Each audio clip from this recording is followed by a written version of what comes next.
Direct second year इंजिनिअरिंगचे admission process सुरू झाली तर त्याच्यामध्ये जे डिप्लोमाचे विद्यार्थी असतात ते डायरेक्ट सेकंड इयरसाठी डिग्रीला ऍडमिशन घेऊ शकतात. तर ती जी प्रोसेस आहे महाराष्ट्रामध्ये सीईटी सेल या साईटवरती कंडक्ट केली होती. तर त्याच्यामध्ये ती चालू झाली बघा 15 तारखेपासून. आणि त्याची जी लास्ट डेट आहे तिथं खाली दिलेली आहे बघा, त्याची साईट दिलेली आहे maharashtraceet.org ॲज पर शेड्यूल. त्याच्यानंतर नाही तर त्याची ऑनलाईन रजिस्ट्रेशनची डेट आहे, म्हणजे ऑनलाईन रजिस्ट्रेशन करून फॉर्म फिल करायची 25 तारीख दिली आणि स्टार्ट झाली ती 15 तारखेपासून. जर इथं बघा, इथं छोटस स्टार मार्क दिलेलं आहे. स्टार मार्कचं मीनिंग असं आहे की ती डेट वाढू शकते. आणि त्याच्यानंतर ना इथं बघा, जनरल कॅटेगरीसाठी 1,000 रुपये फीस आहे. आणि जे कॅटेगरीमध्ये त्याच्यामध्ये बघा S C S T VJNT NTA, NTB, NTC, NTD, OBC, SBC, ESCBC आणि EWS. आणि ते जे फिजिकली हँडिकॅप स्टुडंट असतात ते सगळ्यांसाठी किती फी आहे? 800 रुपये. आणि जे जनरल कॅटेगरी त्यांच्यासाठी 1,000 रुपये फी आहे. आणि जे ऑर्फन असतात तर त्यांच्यासाठी पण 800 रुपये फीस आहे. लास्ट डेट 25 आहे. आणि इथं बघा, इथं काहीतरी दिलेलं आहे. तर process for E scrutiny mode select candidate, त्याची जी लास्ट डेट आहे ई स्क्रुटनीची तर ती 26/7 आहे. म्हणजे काय आहे की तुम्ही जर डॉक्युमेंट व्हेरिफिकेशनसाठी ई स्क्रुटनी मोड जर सिलेक्ट केला असेल तर 26/6 पर्यंत ते व्हेरिफिकेशन होणार आहे. आणि जर तुम्ही डायरेक्ट फिजिकल स्क्रुटनी जर केला असेल तर फिजिकल स्क्रुटनीला तुम्ही काय करायचं, रजिस्ट्रेशन करता. रजिस्ट्रेशन झाल्यानंतर फॉर्म भरताना तिथे सुरुवातीलाच येतो फिजिकल स्क्रुटनी आणि ई स्क्रुटनी. ई स्क्रुटनी जर सिलेक्ट केलं तर तुम्हाला त्या कॉलेजमध्ये जायची गरज नाही. एफसी सेंटर मध्ये, जिथे एफसी सेंटर असेल तिथे जाऊन डॉक्युमेंट व्हेरिफिकेशन करायची गरज नाही. तिथं ऑनलाईन तुमचं व्हेरिफिकेशन होणार. तुम्ही फक्त फॉर्म भरा, तुम्ही प्रॉपर डॉक्युमेंट अपलोड करायचे, म्हणजे सगळे क्लिअरली व्हिजिबल पाहिजे, जेणेकरून ई स्क्रुटनी मध्ये मग काही प्रॉब्लेम येत नाही. आणि जर तुम्ही एखाद्या डिग्री कॉलेजमध्ये किंवा जिथे एफसी सेंटर आहे तिथे जाऊन जर फिजिकली डॉक्युमेंट व्हेरीफाय करणार असाल तर तुम्ही तिथे जाऊन करू शकता.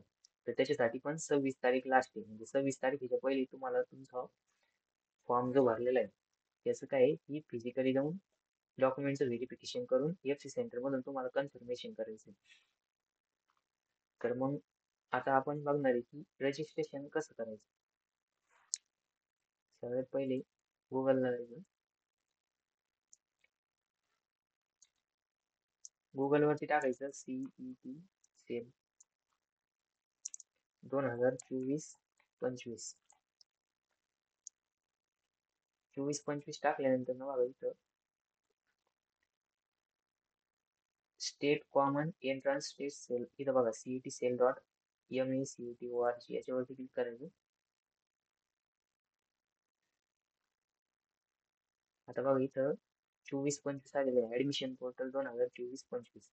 तर याच्यामध्ये बघा इथं बाकीचे पोस्ट ग्रॅज्युएट पण आहे. अंडर ग्रॅज्युएट मध्ये इथं तुम्ही बघायचं डायरेक्ट सेकंड इयर इंजिनिअरिंग वरती क्लिक करायचं. डायरेक्ट सेकंड इयर इंजिनिअरिंग वरती क्लिक केल्यावरती आता बघा, मी ऑलरेडी एक जणांचं रजिस्ट्रेशन केलं होतं आता एवढं, तर त्याच्यामुळे त्याचं लॉग इन ते लॉग आउट. इथं जायचं. इथं गेल्यानंतर ना बघा न्यू रजिस्ट्रेशन फॉर कॅन्डिडेट इथं क्लिक करायचं. इथं क्लिक केल्यानंतर ना इथं येतं फुल नेम. फुल नेम मध्ये तुम्ही काय करायचंय, फुल नेम मध्ये इथं टाकायचं तुमचं पूर्ण नाव टाकायचं, म्हणजे जे 10वीच्या मार्कशीट वरती तुमचं नाव आहे ते नाव टाकायचं. त्याच्यानंतर नाही तर तुमचं 10वीच्या मार्कशीट वरती जे नाव असेल तेच टाकायचं. काही जणांचं पहिले आडनाव राहतं, काही जणांचं स्वतःच नाव पहिले राहतं. ते जे जसं असेल तसं तुम्ही ते तिथं टाकायचं. त्याच्यानंतर ना इथं ईमेल आयडी टाकायचा, इथं मोबाईल नंबर टाकायचा. त्याच्यानंतर ना इथं स्टेट सिलेक्ट करायचं. आता बघा सपोज मी इथं माझंच नाव टाकतो.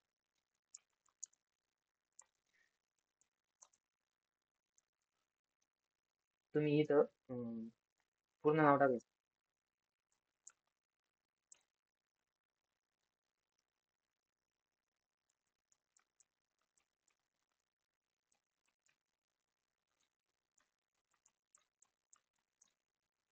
आणि इथं मोबाईल नंबर टाकायचा.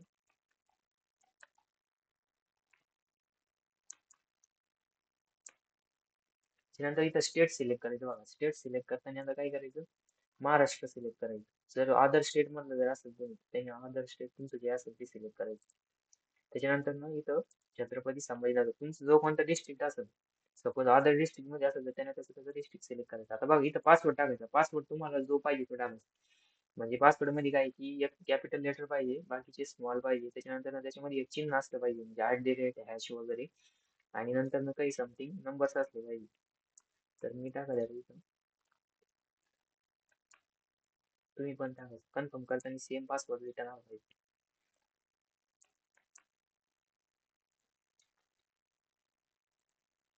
बघा आता इथं माझ्याकडनं दुसऱ्याला टाकणं चुकलंय, तर ते मॅच नाही झालं.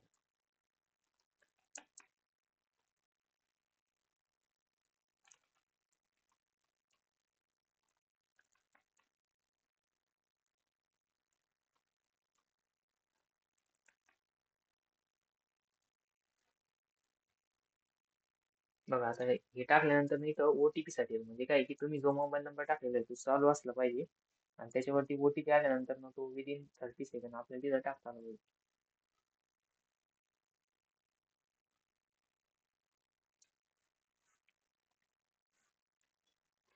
मोबाईल वरती OTP आलेला असतो, तो OTP तिथं टाकायचा.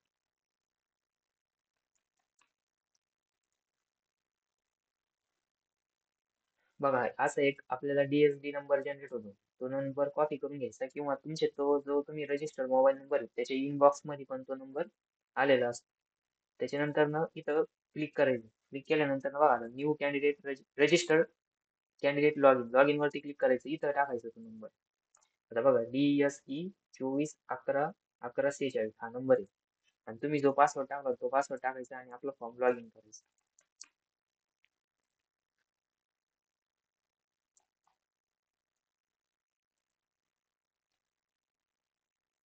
बघा अशा प्रकारे रजिस्ट्रेशन प्रोसेस कम्प्लीट झाली. आता इथून पुढे आपल्याला फॉर्म भरायचा आहे. तर फॉर्म भरायचा व्हिडिओ जो आहे आपण नेक्स्ट लेक्चर मध्ये बघू, नेक्स्ट व्हिडिओ मध्ये बघू. आणि इथं बघा, इथं दोन मोड आहे. ई स्क्रुटनी मोड तुम्हाला मी सांगितलं होतं, आणि फिजिकल मोड. तर इथं दिलेलं आहे बघा डिटेल मध्ये इन्फॉर्मेशन. तुमचे डॉक्युमेंट प्रॉपर स्कॅन करून ई स्क्रुटनी मोड जर तुम्ही सिलेक्ट केला, तर तुम्ही प्रॉपर स्कॅन करून अपलोड करायचे, ज्याच्यामध्ये सगळं क्लिअरली व्हिजिबल पाहिजे. तरच तुमचं ते ऑनलाईन कन्फर्मेशन होतं. जर तुम्ही फिजिकल मोड जर सिलेक्ट केला, तर तुम्हाला कुठल्या पण ऑल ओव्हर महाराष्ट्रामध्ये जे FC सेंटर्स राहतात कन्फर्मेशनचे, तिथे जाऊन तुम्हाला काय करणे, सगळे डॉक्युमेंट घेऊन जायचे आणि कन्फर्म करायचे. तर तुम्हाला मी त्याची लास्ट डेट सांगितलेली बघा, ई स्क्रुटनी आणि फिजिकल. तिची लास्ट डेट किती दिलेली तर दोन्हीची पण डेट त्यांनी हे बघा स्टार्टिंग होतं कन्फर्मेशनचं 16/7/2024 ते 26/7/2024, आणि इथं पण स्टार मार्क दिलेले, म्हणजे ही डेट पण काय होऊ शकते, वाढू शकते. तर अशा प्रकारे याच्यामध्ये आपण रजिस्ट्रेशन कसं करायचं बघितलंय. नेक्स्ट व्हिडिओ मध्ये आपण ते पूर्ण फॉर्म कसं भरायचं कास्ट वाईज. त्याच्यासाठी तुमचे डॉक्युमेंट पण रेडी पाहिजे. म्हणजे की तुमची कास्ट व्हॅलिडिटी पाहिजे. त्याच्यानंतर कास्ट सर्टिफिकेट, नॉन क्रिमिलियर.